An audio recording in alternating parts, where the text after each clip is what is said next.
Hello friends, good afternoon and welcome to the EduSite Network. Our topic of discussion today will be part of our series on international trade that we are going to be starting today, and the emphasis will today be on the international trade theories.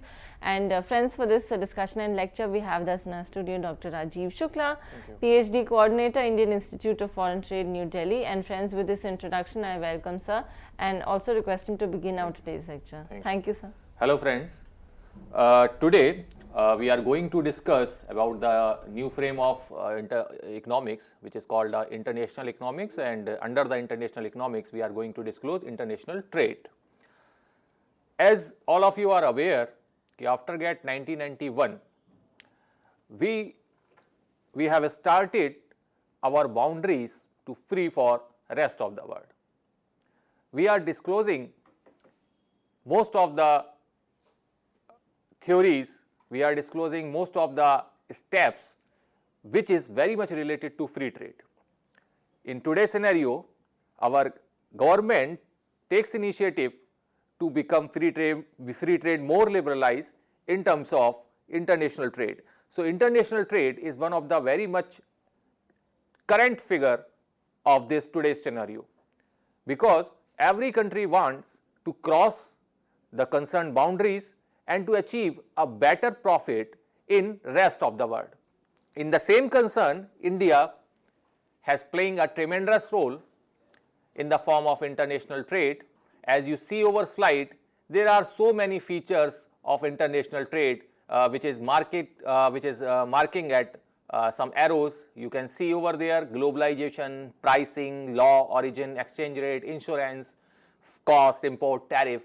All are the very much concerned with international trade, and all the features have a specific importance under the scenario of international trade.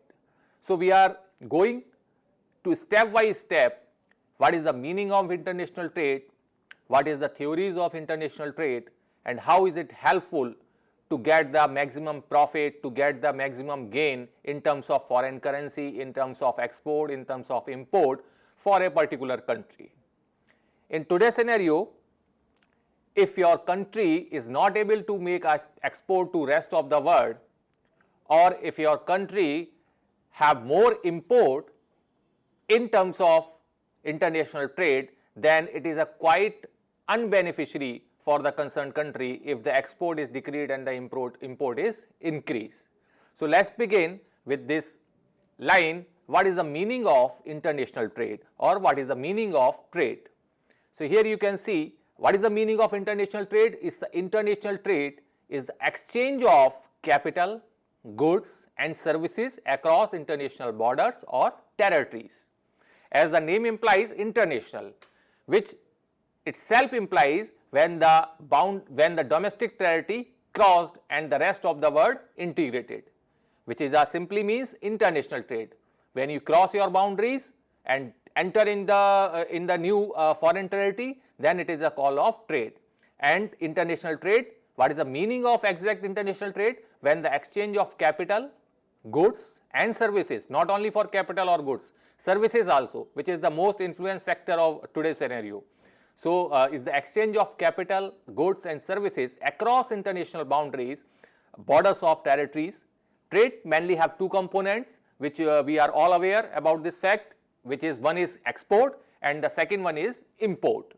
You can see after GATT 1991 we follow the rule of LPG. What is the meaning of LPG? Is not a LPG cylinder, it's a meaning of L for liberalization, P for privatization and G for globalization. What is the meaning of globalization? We are integrated our economy with the world economy. We are open with our boundaries. Anyone can enter in our country, and from our country anyone can enter in the rest of the world. So, with the help of globalization we are integrated our economy with the world economy. For the part of liberalization, we are very much liberalized about the terms of trade.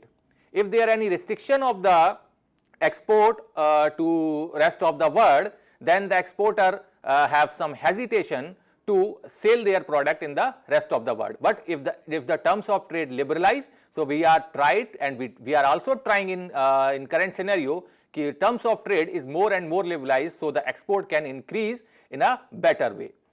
The third one is privatization. When the company, when the organization in a domestic territory, if they are not gaining a profit and they are in deficit mode, then we will try to a disinvestment of the particular organization or the company, or we are try to privatization of the particular concerned organization or company. There are a difference between the disinvestment and the privatization. In the form of disinvestment, we can sell at least 49%, up to 49% of share of the concerned organization, or 51 share with the hold of the government for the part of disinvestment.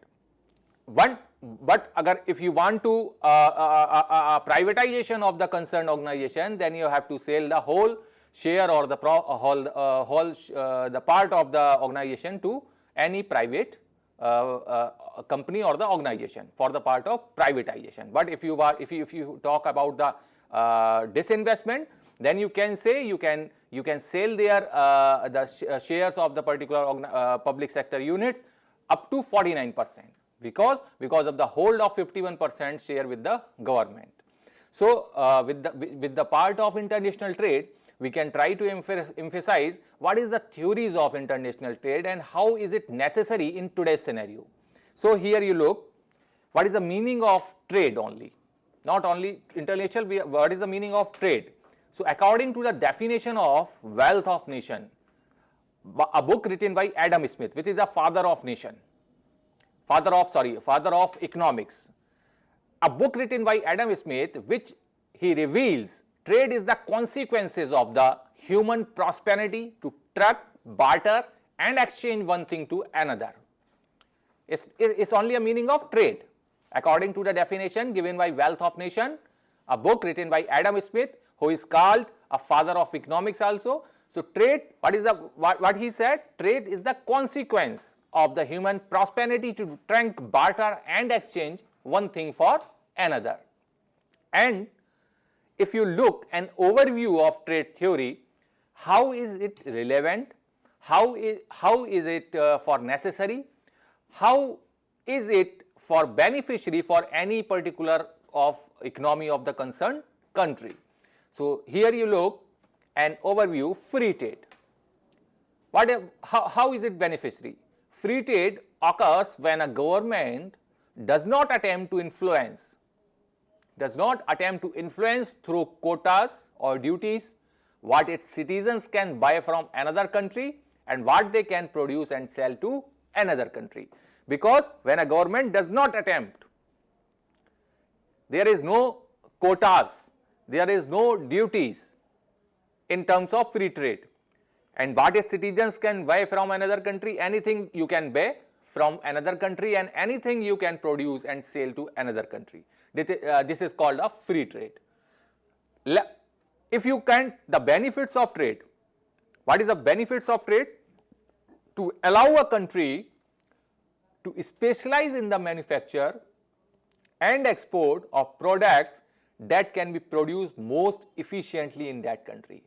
If you can say, suppose if we are not specialized to manufacturing of the particular commodity, but the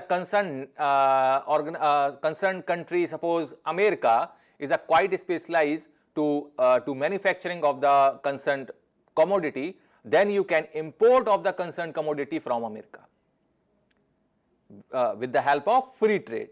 Because if you can manufacture of the concerned commodity in our country, the cost is quite high. But if you can import of the concerned commodity from America, the balance you can see, the import money which you are going to pay for America of the concerned commodity, it is quite less whatever you produce, if you produce the concerned commodity in our country. Now the third one, the pattern of international trade. What is the pattern? Trade displays pattern of are easy to understand. Trade is also a link, trade is also a denote itself that if you can recall a Saudi Arabia, then you say it's for oil. when you can say Mexico is a labor intensive goods. So others are not easy to understand. Suppose Japan and cars, there is no link between. But if you can see Saudi Arab, then you can recall for oil. but you can say a Mexico, then you can recall a labor intensive goods. But if you others are not easy to understand, as I said, ki Japan for cars. Japan is not only a manufacturing or the specialized for cars, because some of other nations also perform the same concern of the particular commodity. But sometimes for the part of such type of country which is specialized, then you can say which one of the country is specialized in oil production, then suddenly you can say Saudi Arabia country. When you can ask for labor intensive good, then you can say suddenly Mexico country. So the pattern of international trade, it also reveals to understand the country's specialization. So here you can see 3 points: free trade, the benefits of trade, and the pattern of international trade. Now, why the trade theory is necessary? Is there any compulsory? Is there any so mandatory to follow the trade theory, and what is the meaning of trade theory? The first purpose of the trade theory is explain observed trade. We would like to be able to start with information about the characteristics of trading, countries, and from those characteristics deduce what they actually trade and be right. That's why we have a variety of models that postulate different kinds of characteristics as the reason for trade. The meaning of these lines: if you want to trade to other country, then you first identify what the product to be want to sell in the other country, and what the demand condition, what the characteristics of the condition, what the characteristic of the country, what the characteristic of trading countries, which is also quite important thing. If you want to sell your goods in other country, then you first identify, then the trade first to identify what is the characteristic of trading country, what are the characteristic actually where the trade we follow, and either the trade is in right direction or the either trade is not in proper way. So the first purpose of trade theory is to explain observed trades. In coming slides, you can identify how the trade theory is very much essential before the trade started, because this is one of the single point where you can observe either you take a step in a right direction with some other countries in terms of trade, or either you can take a wrong step with other countries in terms of international trade. Because if you follow these theories, then you can identify your destination in a very better way. Secondly, to know about the effects of trade on the domestic economy. This one also a second purpose before the international trade started.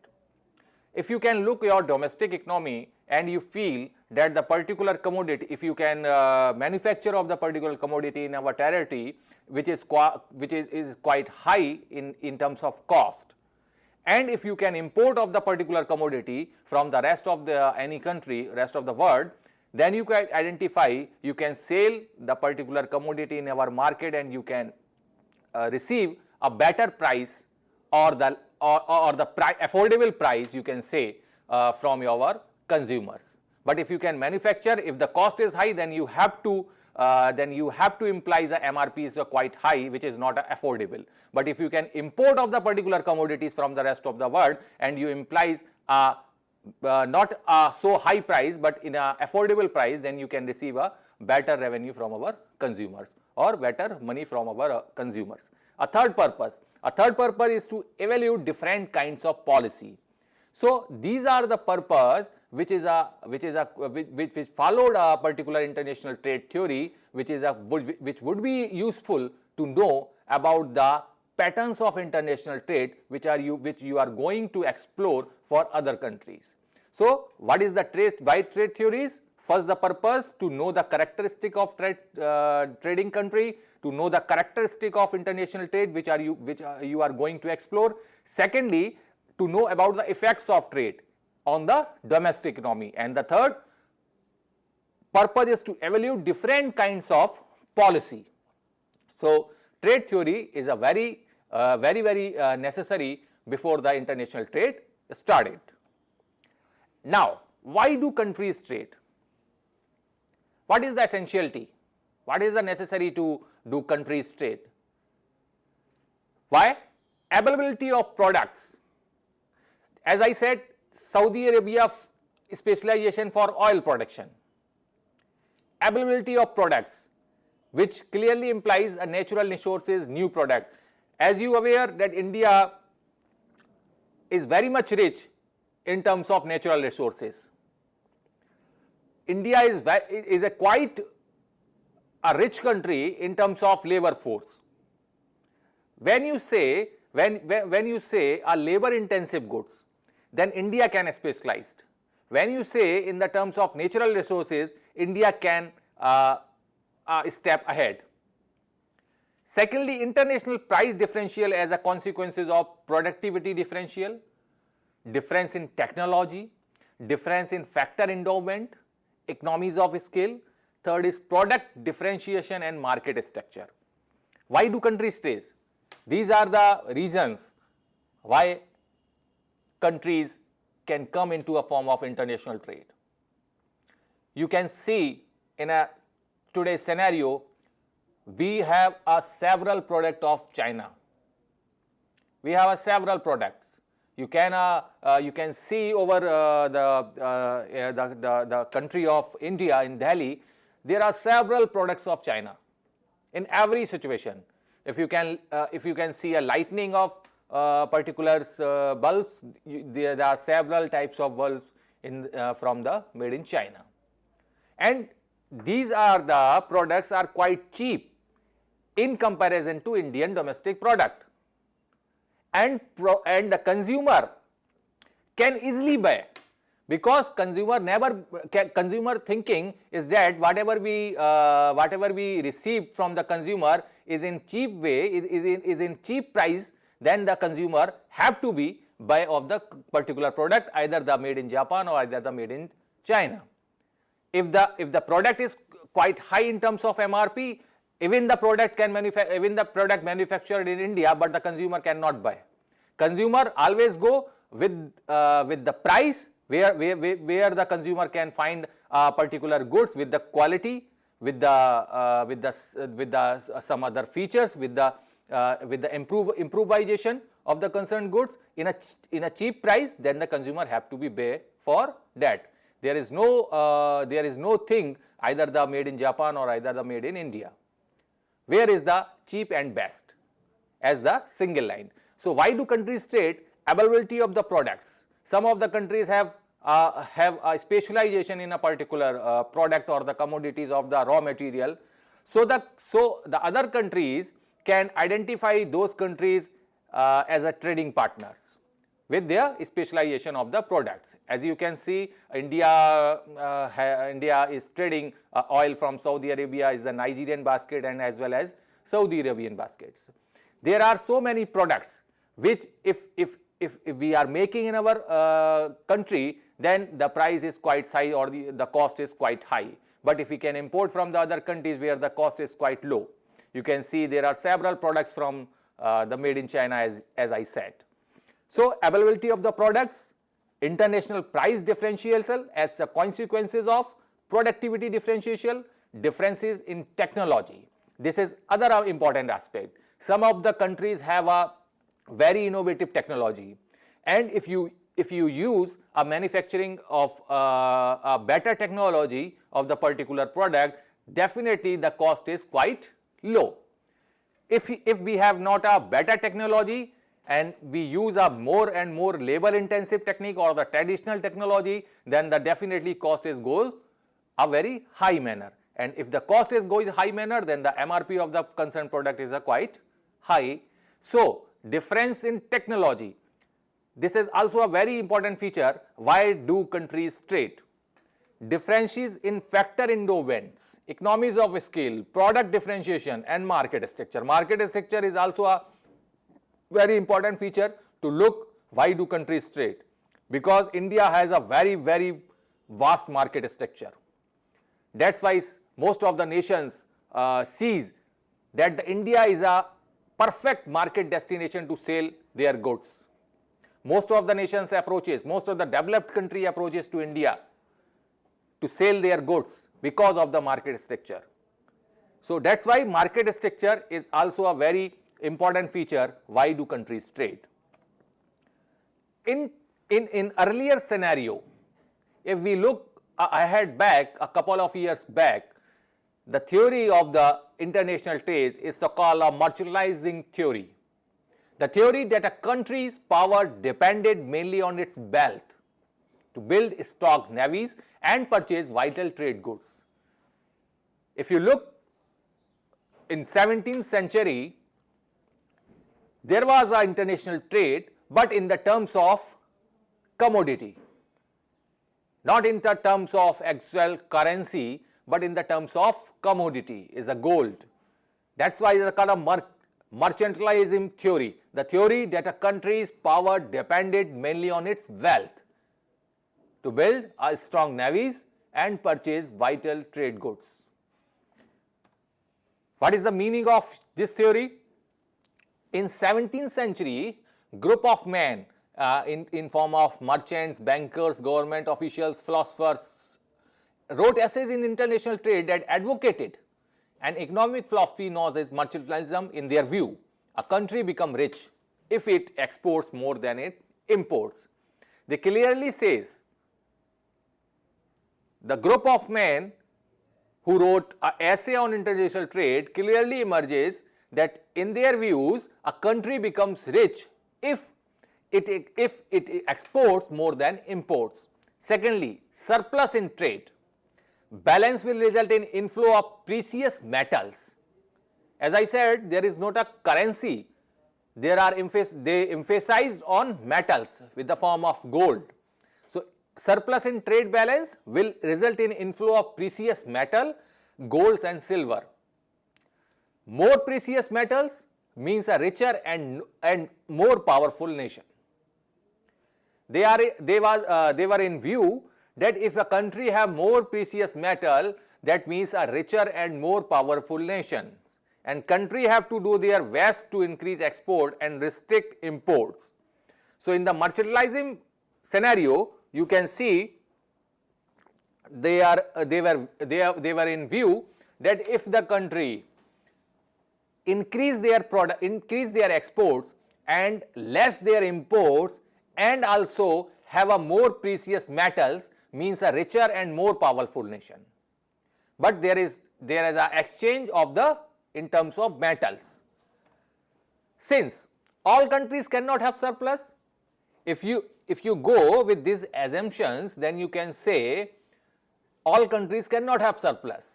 At the same time, because stock of metal is fixed in short run, a country gains from trade only at expense of others. Here you can see, if you can store a more and more metal which is quite fixed in the short run, in the absence of exchange of the other country, how can a country gains from trade? A country gains from trade only at expense of others, or you can say a trading of others. So wealth of nations was measured by stacks of metals they possesses.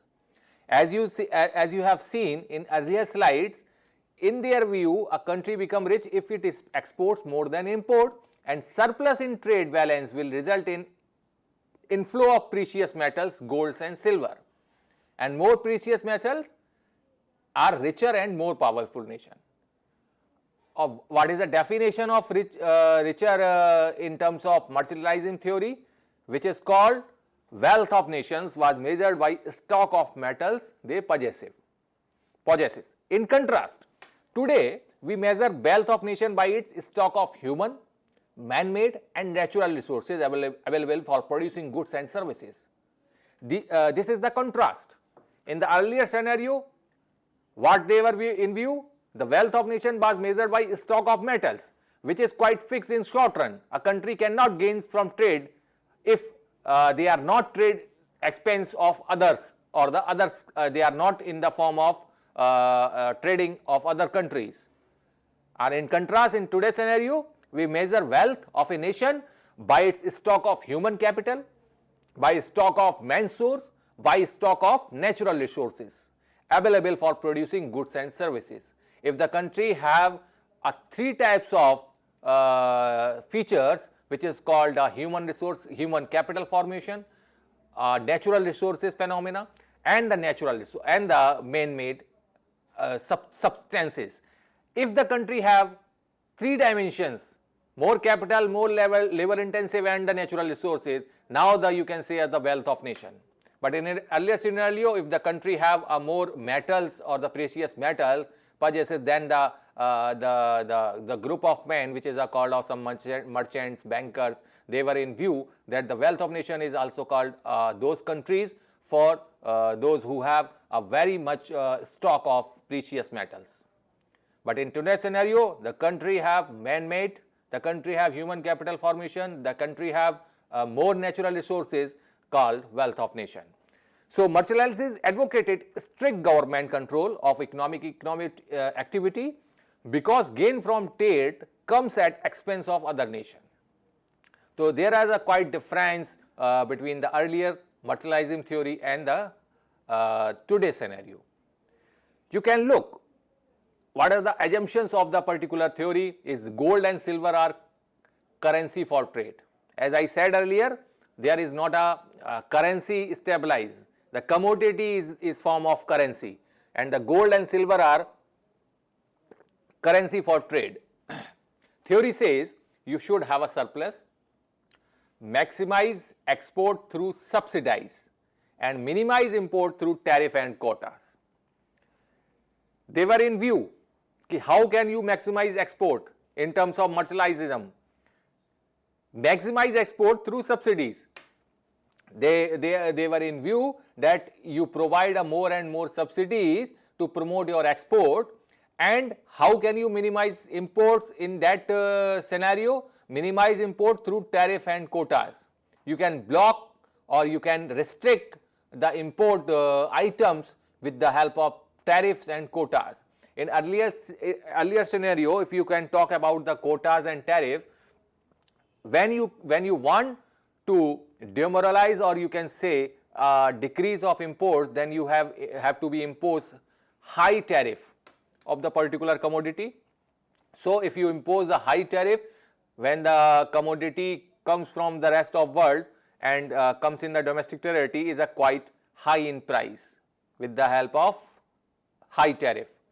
When you restrict in the form of quota, that means you have to you restricted the group of commodity or the amount of commodity in a restricted form. You can say that suppose 100 ready-made garments are allowed from America in a form of import.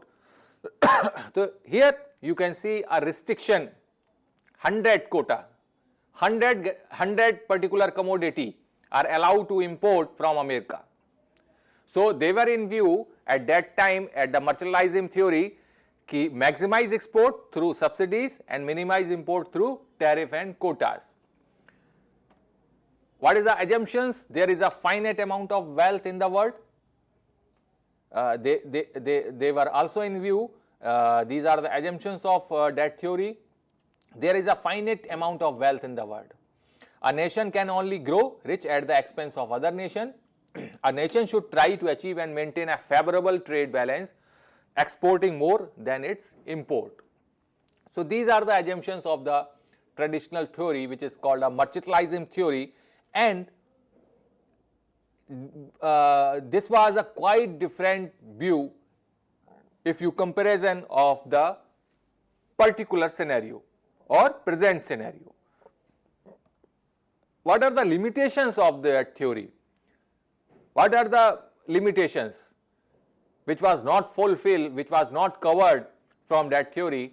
You can see, first one, in modern economy, a nation holding gold will lose the competitive e-pricing advantage in today's scenario. When a nation or the economy holding gold will lose the competitive e-price advantage. Mercantilism is expensive to implement because it requires complex navigations laws that are difficult to enforce.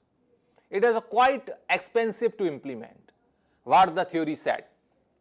Third one, overlooked other sources of countries' wealth like capital, skilled workforce. If you can see, the amount of precious metal was the sign of wealth, then you have to then you are overlooked other sources of country. Even a country have a more and more capital, even a country have more and more skilled workforce, then you overlooked all the features. Even country does not have a good amount of precious metals.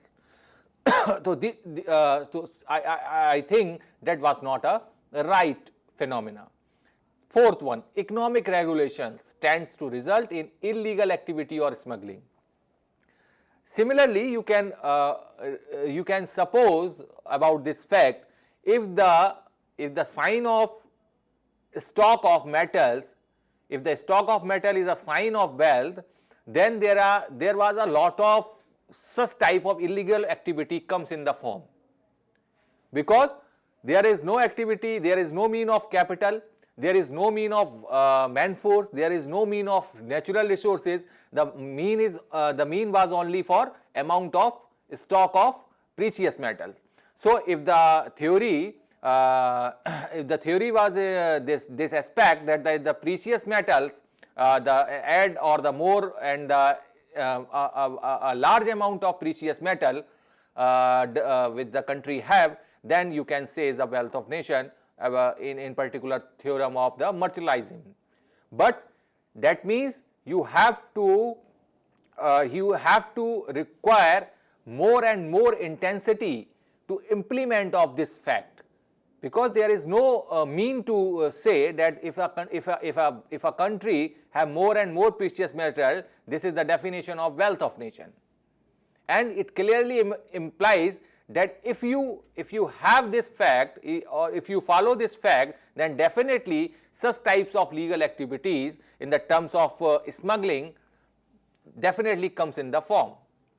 So, these are the limitations of the mercantilism theory, which we thought that the concerned theory was not covered. Now, comes in the scenario of next theory, which was produced by Adam Smith and David Ricardo as a great philosophers. Adam Smith was a Scottish moral philosopher and a pioneer of political economy. The ideas that become associated with Smith not only become the foundation of the classical economy, but also gained him a place in history as the father of economics.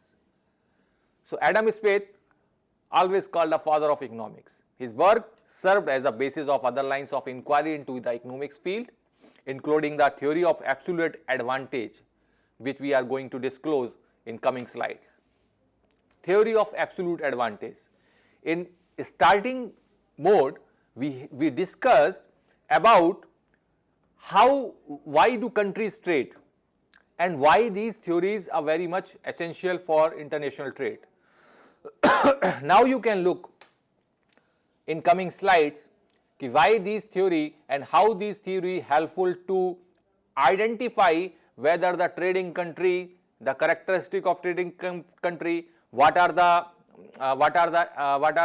features where a host country to follow before the international trade of the concerned other country. So, absolute advantage theory, which was produced or which was given by Adam Smith, and even after his death, his great idea he prompted lives on. In 2007, the Bank of England placed his image on $20 note. Here is his image, Adam Smith. Now, the Ricardo. David Ricardo, a British, lived between 1872 to 1823. Ricardo's interest in economic questions arose in 1799 when he read Adam Smith's Wealth of Nations. When the Adam Smith produce a theory of advantage, absolute advantage, and you can see when Ricardo read Adam Smith's Wealth of Nations, David Ricardo's aspects that made him to be known across the world in his contribution to the law of comparative advantage. David Ricardo has come with comparative advantage, and the Adam Smith was produced by Adam Smith produced a absolute advantage theory. And after get the read of Adam Smith's books, David Ricardo aspect that made him to be a known across the world in his contribution to the law of comparative advantage. He wrote his first economics article at age 37, then spent the following 14 years, his last ones, as a professional economics. So here we are going to take a two theory, first one produced by Adam Smith, and the second one theory is the comparative advantage, which is produced by David Ricardo. So what is the meaning of absolute advantage theory? What is the meaning of absolute advantage? Absolute advantage is where one country is better at producing a product rather than another country. Suppose both of the country have proper source of productions, but what is the meaning of absolute advantage is where one country better at producing a product rather than another country. If it can make more, it has a greater productivity. Absolute advantage is the ability to produce more using fewer resources than any other country region. It's a comparison. Both countries produce a similar product, both countries follow the source of production, but one country is better at producing a product rather than another country, which is called absolute advantage, and which was produced by Adam Smith's theory of the absolute advantage theory. How it will happen, or how it regulate in the form of another definition. If you can look here, an image of orange, which is Florida's orange. Second is Zambia's absolute advantage with copper production. You heard about some of the countries which are producing of copper production, and you have also heard about some countries which have oranges. But here you can see Florida orange, or the Florida country, has a specialization to produce a orange, and Zambia absolute advantage with copper production. Both the countries have the same products in their territory, but some of the country has absolute advantage in a particular production. A country has an absolute advantage over its trading partner if it is able to produce more of a good or services with the same amount of resources. Both the country follow the same resources. Other country produce two orange, suppose B country, and the other A countries follow the same resources but produce a 4 orange. So if you can talk about the absolute advantage goes to country A, which follows the same resources, but the production is, or the outcome is, in the form of 4 oranges. So Adam Smith said that which one of the country has absolute advantage, then the country has the specialization of the concerned commodity. So a country has an absolute advantage over its trading partner if it is able to produce more of good or service with the same resources, or the same amount of good or services with the fewer resources. So the country have to be more specialized on the concerned commodity which is produced by a concerned country with a fewer resources or the same resources which was produced by other country. You can look over here, example. Here you can see over slide two countries, UK and France, and the two commodities, cars and computers. The UK and France have identical resources. Using all of these resources, they can produce either cars or computers or some combination of the two as shown above. Here you can see UK and France and the two commodities, cars and computers, identical resources. Now you see, suppose in a scenario, UK produced 10 cars with the help of resources A and 100 computers, and the France follow the same resource A and the production is 9 cars and 108 computers. So absolute advantage with cars is with UK, because follow the same resource, UK produce 10 cars and France can only 9 cars. And absolute advantage with computers is goes to France country. You can see over slide, absolute advantage with cars goes to UK and absolute advantage with computer goes to France. B resource, UK can produce 5 cars and 10 computers, France can produce 4 cars and 12 computers. Again, absolute advantage with cars is UK and absolute advantage of computer with France. Here you can see third one resource, 20 cars and 80 computers. Here the France is 25 cars or 75 computers. Now absolute advantage of car shift to France if the C resource implies then the UK produce 20 cars and computers 80 with the help of C resource. At the same resource followed by France and the production is cars for 25 and production of computer is 75.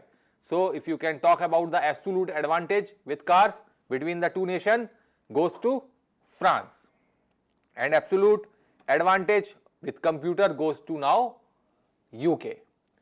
The concern D, where you can see 5 cars and 25 and the 4 cars is 30 computer, absolute advantage with cars goes to UK and absolute advantage with computer goes to France.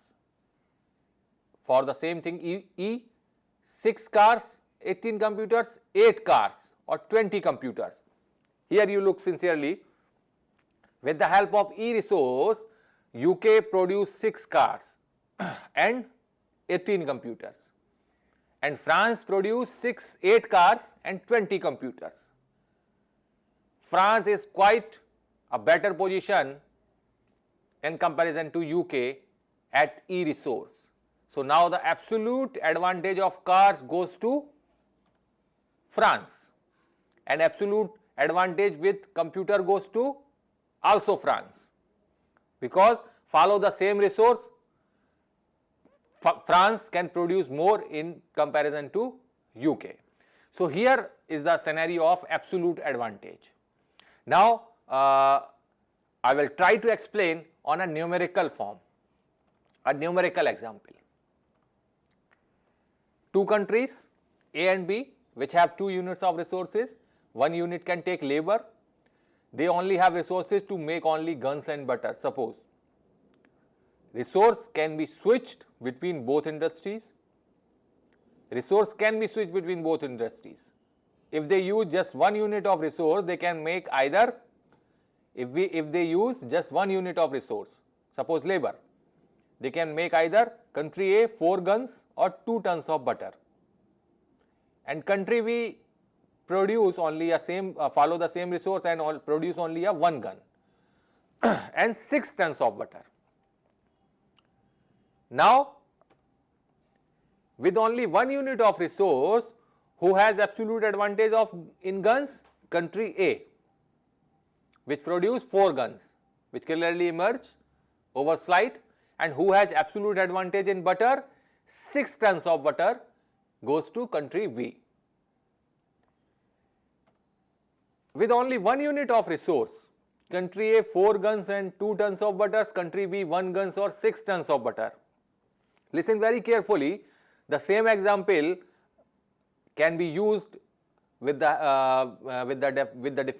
explanation of comparative advantage. So you can identify easily what is the differentiate between absolute advantage and comparative advantage. So here you can see a absolute advantage with only 1 unit of resource, country A 4 guns or 2 tons of butter and country B 1 gun or 6 tons of butter. What if the two countries divided their total resources equally between both industries and use 2 units of resource?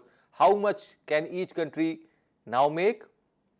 Country A guns and tons of butter, country B guns and tons of butter. So with using all their resources, this is the total production for each country. What is the total amount of guns and butter being produced? Country A 4 guns and 2 tons of butter, country B 1 gun and 6 tons of butter, and the total amount is 5 guns and 8 tons of butter. So with using all their resources in their specialist area, suppose earlier we talked about, if you can see, earlier we talked about our total production. You can see country A has a specialization in guns and country B has a specialization in tons of butter. When you apply a particular resource only for a specialized area, which is country A for guns and country B for tons of butter, what will be the production? If the country focus only for your specialized area and implies resource only for, not for only butter for country A and not for gun for country B. So what will the production? Country A with 2 resources can now produce 2 into 4 gun is equal to 8 guns. When country A implies a 1 resource, then produce a 4 guns. When country applies 2 resource, can produce 8 guns. Country B with 2 resources can now produce 2 into 6 is that 12 tons of butter. When a country B follow a single resource, then the country can produce 6 tons of butter. If the country can follow a 2 resources, can now produce a 12 tons of butter and focus only a specialized commodity. So there is now a net gain due to specialization. In other slide, in coming slide, you can see with specializations what are the production with specialization and what are the production without specialization. If the country focus on specialized commodity, what will the production? If the country not focus on a specialized commodity, what will the production here?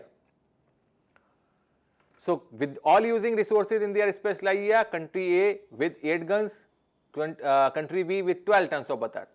Now without specialization, outputs are 5 guns and 8 tons of butter. With specialization, output are 8 guns and 12 tons of butter, which I want to explain.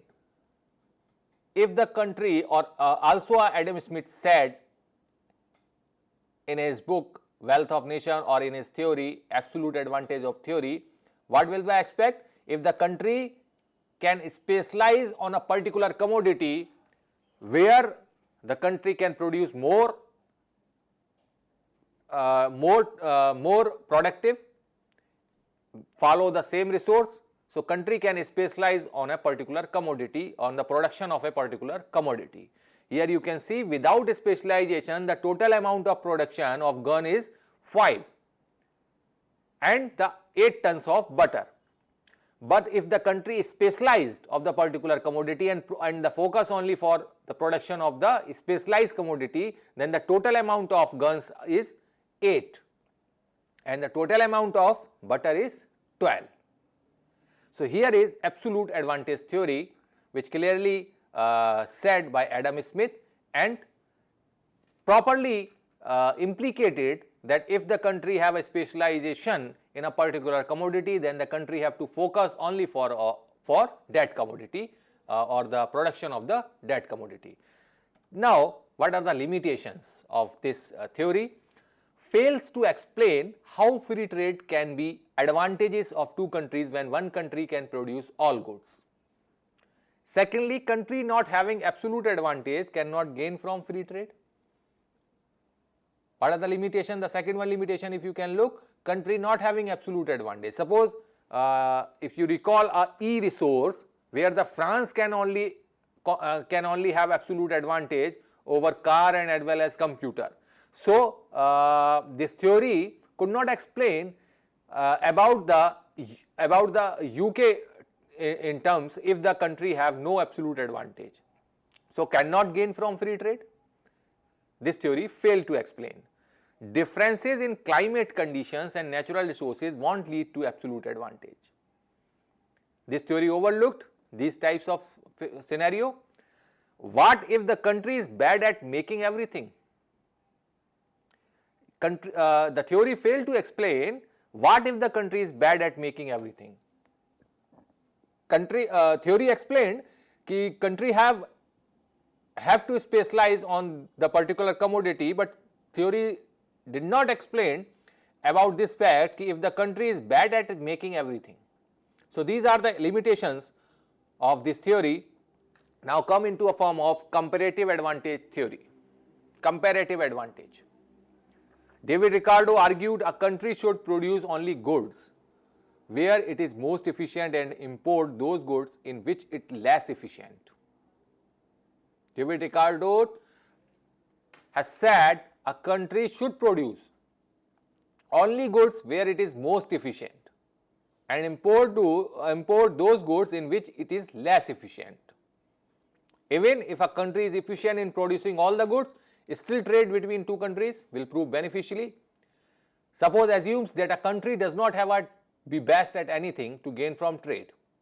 Country gains in those activities which it can produce world price even though it may not have absolute advantage. After get the read of Adam Smith's theory, David Ricardo was in view a country should produce only goods where it is most efficient and import only those goods in which it is less efficient, and assumes that a country does not have be best at anything to gain from trade. To make this easier, we will change the absolute advantage. Now, suppose a country B has faced a natural disaster that has affected butter production, and now the scene or the statics of the earlier figure changed. If you can look as a point of comparative advantage, country A 4 guns, 2 tons of butter, 1 resource. Country B 1 gun or 1 tons of butter. Country B has faced a natural disaster, suppose, that has affected butter production. Now you can see who has absolute advantage now? Country A. This is measured in opportunity cost, which was explained by David Ricardo. This is what the country gives up when it increases production within one industry. The country that gives up at the least of the other commodity when increasing output of a particular good has the comparative advantage. Comparative. And how can we happen about comparative advantage? Country A 4 guns or 2 tons of butter. After get natural disaster, country B comes in the form of 1 gun and 1 tons of butter. Now you can see what is the opportunity cost for country A for producing 1 or more tons of butter. What is the opportunity cost? Is the 4/2 is equal to 2. So to produce 1 more tons, it will have to give up 2 guns. You can see here, country A 4 guns or 2 tons of butter, country B 1 gun or 1 tons of butter. After get natural disaster happen in country B. So what is the opportunity cost? For country A, producing 1 or more ton of butter, is the opportunity cost is 2. So to produce 1 more ton, it will have to give up 2 guns. And what is the opportunity cost for country B for producing 1 or more tons of butter, which is 1. So country B has comparative advantage of producing butter since it has less to lose by switching production. This is a feature of the comparative advantage theory which I try to explain on the same example which we discussed under the absolute advantage theory. The same example you can see over slide in the form of comparative advantage. What is the opportunity cost for a country? You can see a 4/2 is equal to 2. So, to produce 1 or more ton, it will be have to give up a 2 guns. Opportunity cost, what is the opportunity cost for the country B? Is only 1. So, country B had comparative advantage of producing butter since it has less to lose by switching productions. What are the limitations of this theory? Limitations of the Ricardo's theory was based only 2 countries, only 2 commodities, but international trade is among many countries with many commodities. The theory is only based was only based only 2 countries and 2 commodities, but the international trade, as the Ricardo said, international trade is among many countries with many commodities. Assumptions of full employment helps theory to explain trade on the basis of comparative advantage. Cost of production, even in terms of labor, may change as countries at different levels of employment move towards to employment. And another serious defect is that transportation costs are not considered in determining comparative cost difference. In Ricardo's theory, the transportation costs are not considered and in determining comparative cost differences. The last one limitation is the Ricardian theory is not applicable to developing countries, as these countries are now here near to full employment. If the theory has the option of the full employment, so it clearly means that it would be helpful for only for developed nation. So Ricardian theory, as the limitation or the critics said, that the Ricardian theory is not applicable to developing countries, as these countries are now here near to full employment. So the comparative advantage and the absolute advantage which we discussed today, which is clearly emerged कि when the country is moving to international trade, what are the necessities and what are the features to be followed by the host countries, and how can you identify the characteristics of the trading countries, and how can you identify about the international trading patterns with the help of these theories. In coming lecture, in next lecture, we will discuss about the Heckscher-Holin theory and what the Heckscher-Holin suggested about the international trade. So here we are going to sum up of this lecture with this hope that it is quite beneficial for all of you, because the international trade is one of the very emerging features of our economic scenario, and these theories would be very much helpful for the basic phenomena of international trade. Thank you very much. Thank you so much for the lecture, sir, and also for letting our students know what you would be talking about in tomorrow's lecture, so that they can prepare on the basis of that, and also perhaps review today's lecture also, that will be uploaded on YouTube, and form a continuation from that. So thank you so much, sir, for coming and talking about international trade theories. So friends, we shall be continuing our series in this month and also in the next month to follow. So please keep watching, and thank you and have a great day.